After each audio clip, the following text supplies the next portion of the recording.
Assalamualaikum warahmatullahi wabarakatuh. Pada kesempatan kali ini, kami akan menjelaskan mengenai analisis data kuantitatif berupa pengujian hipotesis yang dilanjutkan analisis data kualitatif dan laporan penelitian.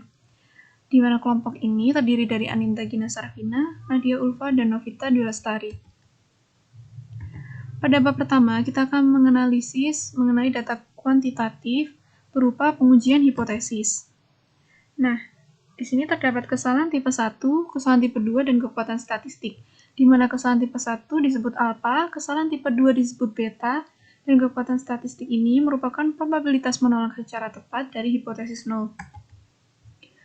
Dalam memilih teknik statistik yang tepat, terdapat dua teknik, yaitu univariat dan multivariat. Univariat ini digunakan ketika kita hanya meneliti dua variabel saja, sedangkan multivariat seperti namanya digunakan ketika kita meneliti banyak variabel, contohnya Excelsior Enterprises.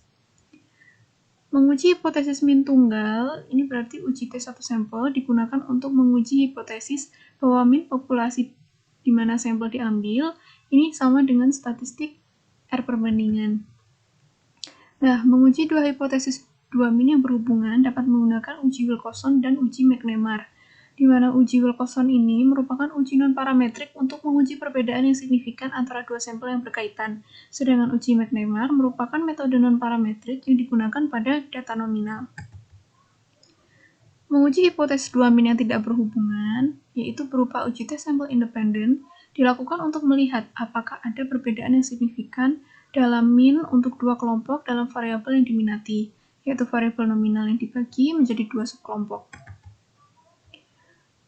Untuk menguji hipotesis beberapa min, kita dapat menggunakan analisis varian atau disebut ANOVA, di mana ANOVA ini membantu kita menguji perbedaan rata-rata yang signifikan di antara lebih dari dua kelompok pada variabel dependen yang berskala interval atau rasio.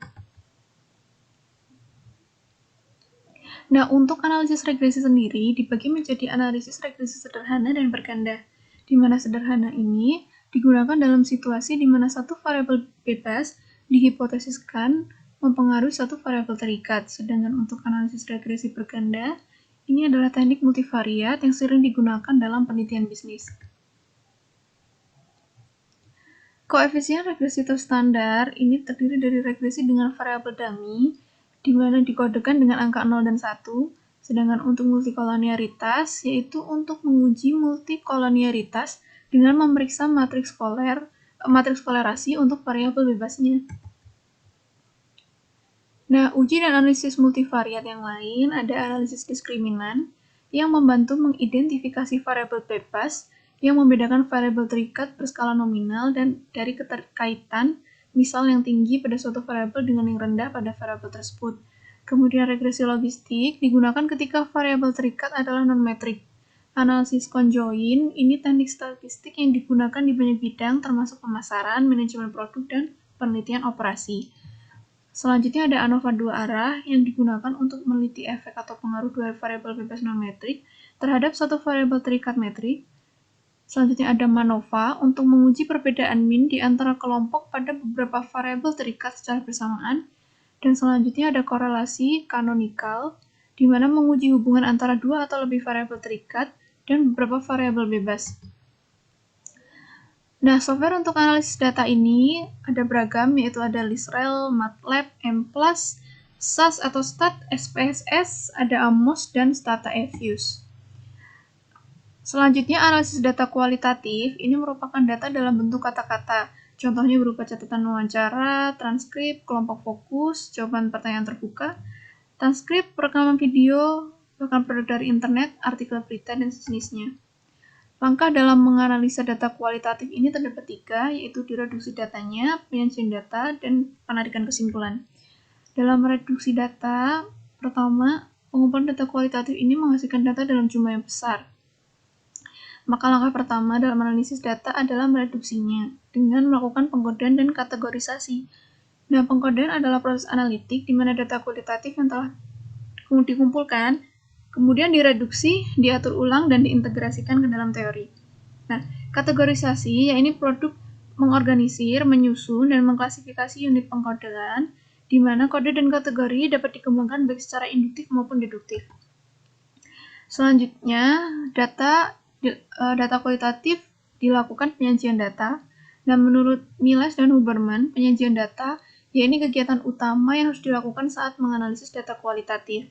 Penyajian data ini melibatkan pengambilan data peneliti yang telah direduksi dan menampilkannya dengan cara yang terorganisasi dan padat. Selanjutnya penarikan kesimpulan. Dari awal, bagan, matriks, diagram, grafik frasa yang sering disebutkan dan atau gambar dapat membantu peneliti mengatur data dan menemukan pola dan hubungan dalam data sehingga penarikan kesimpulan pada akhirnya dapat mudah dilakukan. Selanjutnya yaitu reliabilitas dalam penelitian kualitatif.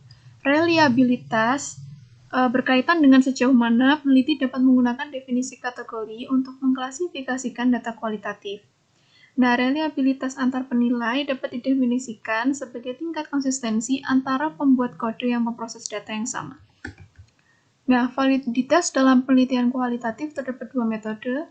Yang pertama untuk mendukung generalisasi dengan jumlah peristiwa, di mana hal ini dapat menguraikan persoalan umum tentang data kualitatif, dan yang kedua memastikan representasi kasus dan keterlibatan kasus yang menyimpang.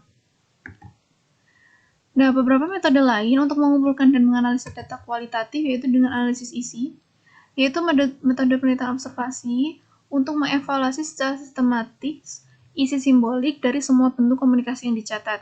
Nah, untuk melakukan analisis isi ini, teks tersebut dilakukan pengkodean ke dalam kategori, kemudian dianalisis menggunakan analisis konseptual atau analisis relasional. Nah, analisis konseptual menganalisis dan menafsirkan teks dengan pengkodean teks ke dalam kategori konten yang dapat dikelola. Sedangkan untuk analisis relasional menggunakan analisis isi dengan meneliti hubungan antar konsep dalam teks.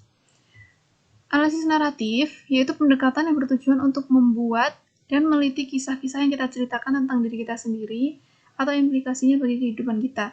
Nah, data naratif sering dikumpulkan melalui wawancara. Dan wawancara ini dirancang untuk mendorong partisipan mendeskripsikan kejadian tertentu dalam konteks riwayat hidup.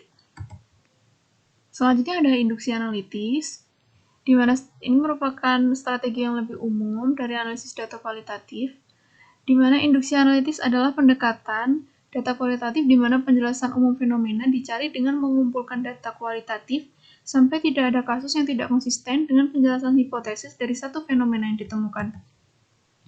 Selanjutnya ada data besar, di mana data besar ini lumayan populer, dan definisi asli data besar yang ini berfokus pada data terstruktur, akan tetapi sebagian besar peneliti dan praktisi telah menyadari bahwa banyak informasi berada dalam data besar, tidak terstruktur atau semi-terstruktur seperti teks dalam web, ataupun Twitter, ataupun dalam media sosial lain, berupa gambar, clickstream, dan atau video. Selanjutnya menulis laporan penelitian.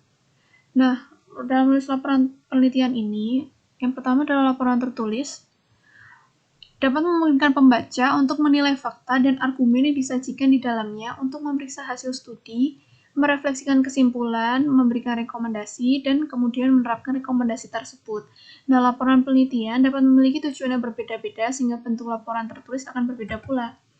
Nah, susunan laporan, panjang, fokus, penyajian, ilustrasi, akan menjadi tugas audiens membaca tujuan laporan tersebut.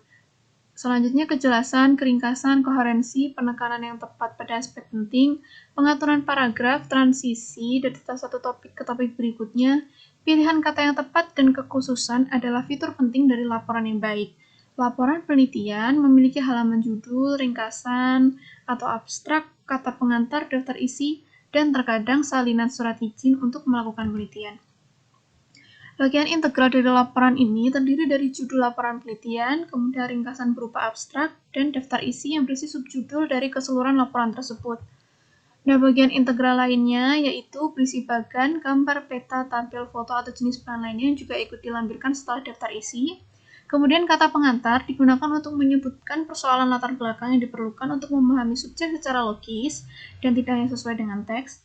Kemudian juga perlu dimasukkan surat pengesahan yang menjelaskan kepada pembaca bahwa penelitian ini memiliki izin. Bagian integral lainnya yaitu bagian pendahuluan yang mana tata letak bab ini bisa berisi dengan urutan kurang lebih pendahuluan, alasan penelitian, rumusan masalah, cakupan studi, metode penelitian, relevansi, dan struktur serta pembagian bab dan laporan penelitian. Bagian integral yang lainnya yaitu bagian utama laporan yang merupakan bagian sentral penelitian yang memiliki dua bagian besar, yaitu berupa bagian teoritis dan empiris. Bagian akhir laporan, ini bagian laporan yang bertujuan untuk menginterpretasikan hasil penelitian yang berkaitan dengan pertanyaan penelitian. Kemudian referensi, yaitu pada bagian akhir, yang dimulai dari halaman baru yang berisi referensi yang dikutip, berupa tinjauan pustaka dari penelitian sebelumnya, dan dimasukkan kepada bagian akhir laporan. Selanjutnya, lampiran, ini muncul di bagian yang paling akhir, yaitu untuk menyisipkan bagian organisasi, clipping, surat kabar yang mendukung dari penelitian tersebut, bisa berupa narasi rinci wawancara, dan apapun yang membantu pembaca dalam memahami teks. Selanjutnya, presentasi. Dalam presentasi ini penting untuk menentukan isi dan alat bantu visual, di mana isi ini merupakan bagian penting yang dapat menggambarkan keseluruhan dari seluruh laporan. Maka isi ini seharusnya ditulis dengan singkat, padat, dan jelas supaya audiens dapat menyerap sebagian besar dari informasi yang disampaikan oleh presenter. Kemudian alat bantu visual berupa grafik, bahkan dan tabel juga mempermudah presenter dalam mempresentasikan data dalam penelitian supaya lebih mudah dimengerti oleh audiens. Nah, presenter sendiri juga harus mempersiapkan tugasnya sebagai presenter, di antara lain harus bersikap santai, kemudian membangun kontak mata dengan audiens, berbicara dengan cara yang mudah dimengerti dan peka terhadap reaksi dari audiens tersebut. Kemudian dalam menjawab pertanyaan, presenter harus memahami betul isi dan konteks dari penelitian, karena di sini yang paling paham dan paling mengetahui isi adalah presenter, sehingga jika terdapat pertanyaan dari audiens, presenter dapat menjawab dengan lancar. Sekian presentasi dari kami. Apabila ada kurangnya kami mohon maaf. Wassalamualaikum warahmatullahi wabarakatuh.